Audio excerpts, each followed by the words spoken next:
ज़मीन दे दी उसके और उसके भाई वगैरह के नाम पर ज़मीन का पट्टा दे दिया।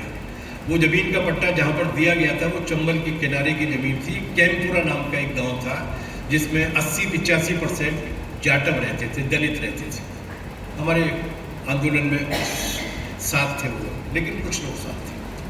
वहाँ का जो सरपंच था वो बीएसपी का था, वहाँ का जो विधायक था वो बीएसपी का था, वो बीएसपी के साथ था।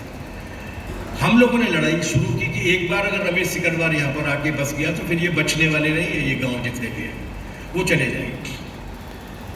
उन्होंने 1-1.5 साल तक वो लड़ाई चली। उसमें रमेश सिकरवार ने गोली से मार देने की धमकी भी दी और ये सब भी किया जो भी वो कर सकते थे, लेकिन वो लड़ाई लड़ते लड़ते फाइनली हर तरीके से मुकाबला हुआ। फाइनली उस पट्टे को कैंसिल करवाया हमने। उस अनुभव के साथ उस गांव के जाटवों ने ये बात सीखी कि केवल विचार में ही नहीं, व्यवहार में भी जब अमल करने का सवाल आता है तो ये जाति के नाम पर काम करने वाले संगठन नहीं आते, ये लोग आते हैं, यही हमारे। तो हमें ऐसा व्यवहार से भी बताना पड़ेगा और उससे भी हम लोगों को समझाना होगा, वैचारिक रूप से भी, और जहाँ पर भी वो इस तरीके का प्रचार करते हैं उसका खंडन करना होगा। इस देश में सबसे ज़्यादा भूमि वितरण कहाँ हुआ? पश्चिम बंगाल, केरल, त्रिपुरा। बाकी के राज्यों में क्यों नहीं हुआ? इस देश में सबसे ज़्यादा शिक्षा का प्रसार कहाँ हुआ? इन्हीं तीनों राज्यों में। इस देश में जब अडवाणी उप प्रधानमंत्री थे, गृह मंत्री थे, तब उन्होंने एक रिपोर्ट पेश की थी पश्चिम बंगाल के बारे में और उसमें ये कहा था कि पिछले 10 साल में दलित उत्पीड़न की वजह से कोई किसी मकान के जलने, झोपड़ी के जलने या किसी महिला के साथ दलित होने के नाते बलात्कार करने की घटना, दलित उत्पीड़न की घटना पश्चिम बंगाल में नहीं घटी है। ये स्थिति कैसे पैदा हुई, किसकी वजह से? तो आपको उदाहरण पेश करने होंगे जो हमने किए हैं उनके, और व्यवहार में भी उसको जहाँ पर ज़रूरत पड़ती है वहाँ पर संघर्ष के रूप में लाना पड़ेगा। तो जब हम ऐसा लाएंगे तो वो फिर पीछे कटक जाते, फिर वो जात पूछने लगेंगे आपको सीताराम की जात क्या है और तुम्हारी जात क्या है, फलानी जात क्या है।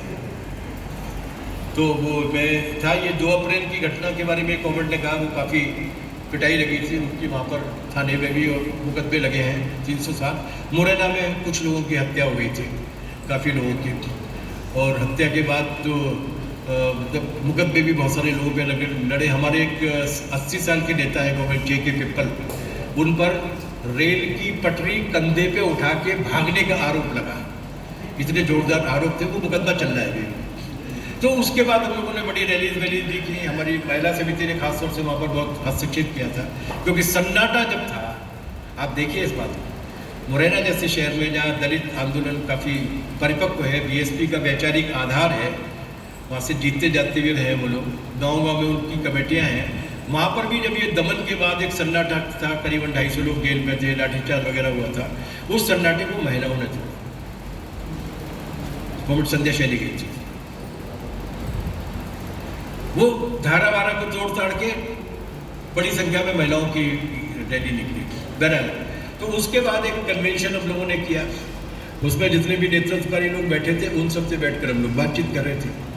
उसमें BSP माइंडेड लोग भी आए थे, अस्मितावादी जो है, उनको बहुत डर लगता है कि ये दुकान उनकी उखड़ नहीं जाए, काशीराम जी को जो लगता था। तो हम लोगों के बोलने के तत्काल बाद एक सज्जन उसमें से पीछे से उन्होंने खड़े हुए कि आपने बात तो बहुत अच्छी बोली है, लेकिन आपने ये नहीं बताया कि आपकी जाति क्या है। तो मैंने कहा मुझे लगता नहीं है कि जाति बताने की जरूरत थी, क्योंकि मेरी शादी हो चुकी है पहले से ही, अब क्या करोगे मेरी जात को। और वैसे भी हमारी पार्टी जिसमें मानती है तो उसमें शादी के वक्त भी हम लोग जात पात नहीं, जात तो आपको बतानी पड़ेगी। आप मतलब समझ रहे हैं ना कि उस जात के बताने में अगर कोई लोचा निकल आया तो कहेंगे जे को है हमारे बारे में बोले बार, हम बोलेंगे अपने बारे में।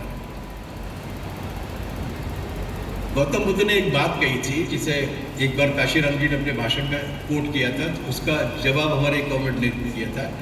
गौतम बुद्ध ने एक बात कही थी, सैद्धांतिक बात थी, कि जलने का दर्द लकड़ी ही जानती है।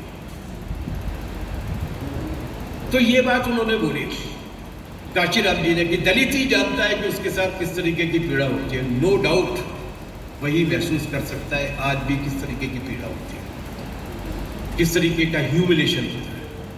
लेकिन गौतम बुद्ध ने ये नहीं कहा था कि जलने का दर्द लकड़ी जानती है तो उस आग को बुझाने का काम भी लकड़ी करेगी।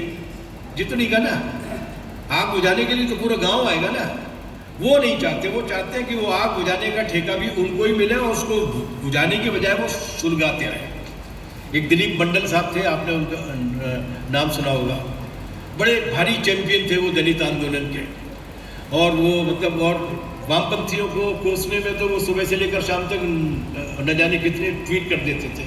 अभी 4 महीने पहले वो बीजेपी के प्रोपेगेंडा मशीन के भौंकू बन के सामने आ गए, कुछ करोड़ रुपए में सौदा हो गया और वो बिक गए। तो ऐसे लोग हैं जो जानबूझकर ये कोशिश करते हैं कि वो इनके साथ कहीं नहीं चले जाए, जबकि वो जानते हैं, जो लोग आ गए हैं वो जानते हैं कि मुक्ति की लड़ाई, दोनों तरीके की मुक्ति की लड़ाई, बाबा साहब भी बोल रहे हैं, फूले भी बोल रहे हैं, असलियत भी वही है, वो करना पड़ेगा।